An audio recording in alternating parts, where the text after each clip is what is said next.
Dernier message que j'aimerais partager sur cette playlist. Message que j'ai retranscrit de manière manuscrite. Un texte qui n'est pas de moi, que j'avais retrouvé sur internet, et quand j'ai voulu faire la recherche dernièrement pour remettre la main dessus et sourcer le site où j'avais pu me le procurer, pas moyen de remettre la main dessus sur ma playlist. Faut dire que un bon trois quarts des vidéos que je me mettais de côté, où il y avait des informations qui me paraissaient pertinentes, intéressantes, ont été supprimées. Tout le monde commence à comprendre comment fonctionne YouTube aujourd'hui, donc bon, rien d'étonnant à ça. Au contraire, on peut-être même se poser la question des vidéos qui restent présentes sur YouTube, si elles ne participent pas à la grande illusion que des soi-disant chercheurs de vérité nous dénoncent à longueur de temps. Enfin bref, je vais vous lire ce texte, et après, à vous de le prendre comme vous voulez. Il me paraît être une bonne conclusion aux 4 vidéos précédentes de la playlist, qui sont à prendre dans l'ordre dans lequel elles sont présentées, pour avoir une compréhension plus juste de ce qui pourrait être ma pensée, et la pensée que j'aimerais partager avec les prolétaires, les travailleurs, les esclaves, la masse, nous les 99%. Donc, le pacte secret. Une illusion nous produiront, tellement énorme, tellement vaste, qu'elle échappera à leur perception. Ceux qui la percevront seront considérés comme fous. Nous créerons des fronts séparés pour qu'ils ne puissent remonter à nous. Notre comportement ira systématiquement dans le sens de l'illusion. Notre objectif s'accomplira au goutte à goutte, afin de ne jamais nous suspecter. Cela servira aussi à masquer les changements lorsqu'ils se produiront. Nous resterons toujours à l'écart de leur champ d'expérimentation, car nous connaissons le secret de l'absolu. Nous travaillerons toujours ensemble, et serons toujours liés par le sang et le secret. La mort sera la récompense de celui qui trahit. Nous ferons en sorte qu'ils aient une courte durée de vie et un esprit faible et amoindri, tout en prétendant faire le contraire. Nous utiliserons notre savoir scientifique et technologique de manière subtile, de sorte qu'ils ne voient jamais ce qu'il se passe. Nous emploierons des métaux légers, des sédatifs, des accélérateurs de vieillissement, dans la nourriture, dans l'eau, ainsi que dans l'air. Nous les recouvrirons de poison sous tous les angles. Les métaux légers leur feront perdre la tête. Nous leur promettrons de trouver un traitement au travers de nos différents fronts, tout en continuant cependant de les empoisonner encore plus. Ces poisons seront absorbés de manière intracutanée et orale, et ils détruiront leur esprit ainsi que leurs fonctions reproductives, avec pour conséquence la naissance d'enfants morts-nés, dont la cause sera masquée. Le poison sera dissimulé dans tout ce qui les entoure, dans tout ce qu'ils boivent, ce qu'ils mangent, ce qu'ils respirent, ce avec quoi ils s'habillent. Nous devons être ingénieux dans sa délivrance, car ils ont des yeux pour voir. Nous leur enseignerons que ces poisons sont bons pour eux, au travers d'images et de musiques divertissantes. Ceux qu'ils admirent nous aideront. Nous les enlisterons pour promouvoir ces poisons. Ils verront nos produits consommés dans les films, s'y habitueront et ne connaîtront jamais leur véritable effet. À la naissance, nous injecterons du poison dans le sang de leurs enfants, en convainquant leurs parents que c'est pour leur bien. Nous commencerons au stade précoce, quand leur esprit est jeune. Nous ciblerons leurs enfants avec ce qu'ils aiment le plus, les sucreries. Quand leurs dents s'abîmeront, nous les remplirons de plomb, ce qui endommagera leur cerveau et compromettra leur futur. Quand leurs capacités d'apprentissage seront amoindries, nous produirons des médicaments qui les rendent encore plus malades, provoquant d'autres maladies, pour lesquelles nous créerons d'autres médicaments. Par notre pouvoir, nous les rendrons faibles, dociles et soumis. Ils deviendront déprimés, lents, obèses. Quand ils demanderont de l'aide, nous leur donnerons encore plus de poison. Nous focaliserons leur attention sur l'argent et les choses matérielles, afin qu'ils ne découvrent jamais leur intimité profonde. Nous les distrairons avec du sexe, des plaisirs externes et des jeux afin qu'ils ne puissent jamais être l'unité d'un tout. Leur esprit nous appartiendra et ils feront ce que nous leur dirons de faire. S'ils refusent, nous trouverons des moyens d'intégrer dans leur vie une technologie d'altération de la pensée. Nous utiliserons la crainte comme arme. Nous constituerons leur gouvernement ainsi que l'opposition à ces mêmes gouvernants. Nous posséderons les deux camps. Nos objectifs seront toujours masqués, mais notre plan sera toujours en application.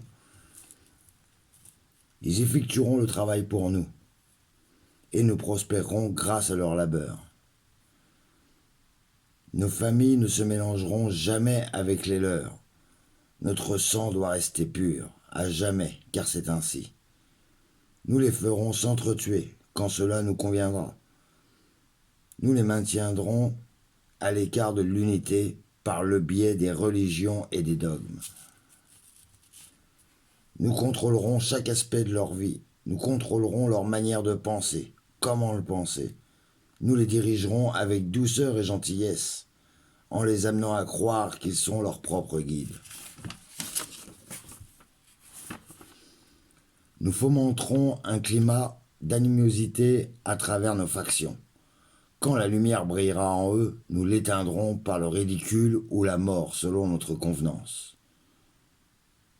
Nous les ferons se déchirer entre eux et tuer leurs propres enfants. Nous accomplirons ceci en faisant de la haine notre allié et de la colère notre ami. La haine les aveuglera totalement et ils ne réaliseront jamais que nous sortirons vainqueurs de leur conflit. Ils seront trop occupés à s'entretuer. Ils baigneront dans leur propre sang et tueront leurs voisins aussi longtemps que cela nous conviendra. Nous en tirerons un grand bénéfice, car ils nous verront puisqu'ils ne peuvent nous voir. Nous continuerons de prospérer sur leurs guerres et leurs morts. Nous remettrons ce scénario à l'envi, jusqu'à ce que notre objectif soit accompli. Nous maintiendrons dans leur vie un environnement générant la crainte et la peur. Par les images et le son, nous utiliserons tous les outils dont nous disposons. Pour le réaliser, les outils seront leur production, leur labeur. Nous les rendrons haineux d'eux-mêmes et de leurs voisins. Nous leur cacherons toujours leur divine réalité, leur unicité en un tout. Cela, ils ne doivent jamais le savoir. Ils ne doivent jamais savoir non plus que la couleur est une illusion. Ils ne doivent jamais penser à l'égalité. Petit à petit, goutte après goutte, nous atteindrons notre objectif. Nous prendrons possession de leurs terres, de leurs ressources, de leurs richesses, afin d'exercer sur eux un contrôle total.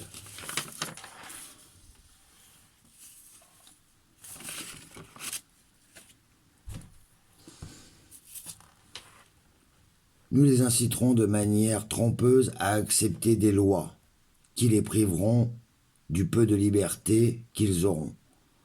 Nous établirons un système monétaire qui les enfermera eux et leurs enfants, dans un endettement permanent.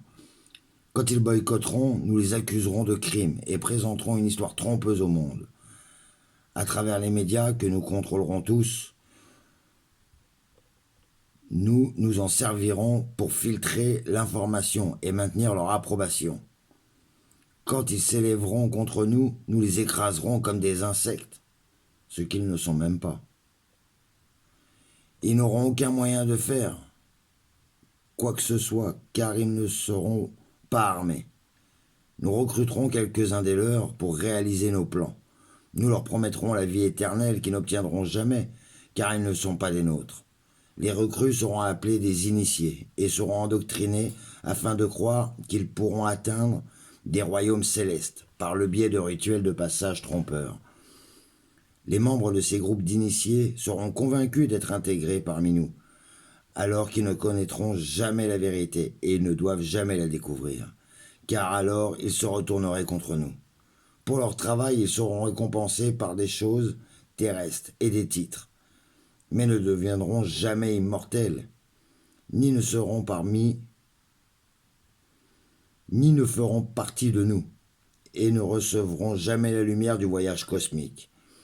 Ils seront toujours privés de l'accès au royaume céleste, car tuer ceux de leur propre espèce rend impossible le passage vers ceux-ci, ceux qu'ils ne seront jamais. La vérité leur sera masquée en plein visage, si près qu'ils ne pourront s'y focaliser avant qu'il ne soit trop tard. Une illusion de liberté tellement énorme qu'ils ne sauront à aucun moment qu'ils sont en fait nos esclaves. Quand tout sera en place, la réalité que nous leur aurons créée les possédera. Elle sera leur prison. Ils vivront dans l'illusion d'eux-mêmes. Quand notre but sera atteint, une nouvelle ère de domination débutera. Leur esprit sera enserré dans leurs croyances, croyances que nous avons installées depuis des temps immémoriaux. Mais si jamais ils découvrent qu'ils nous sont égaux, alors nous périrons de cela, et ils ne doivent jamais s'apercevoir. S'ils comprennent qu'ensemble ils peuvent nous vaincre, ils agiront. Ils ne doivent jamais, jamais découvrir ce que nous avons fait, car dans ce cas, nous n'aurons aucun endroit où fuir, tellement il leur sera facile de voir qui nous sommes. Une fois le voile levé, nous serons jugés sur nos actions, qui auront révélé qui nous sommes. Nous serons pourchassés, et personne ne nous fournira un abri. Voilà ce qu'est le pacte secret, sous lequel nous vivrons le reste de notre vie, présent et futur, puisque cette réalité va transcender de nombreuses vies et générations. Ce pacte est scellé par le sang, notre sang, celui qui parcourut le chemin du paradis vers la terre. Le pacte ne doit jamais, jamais être dévoilé, et il ne doit d'aucune manière être discuté ou écrit. Dans le cas contraire, la nouvelle conscience engendrée déclenchera sur nous la fureur du Créateur originel. Et nous serons ainsi envoyés dans les ténèbres d'où nous sommes issus, et y resterons aussi longtemps que l'infinité elle-même.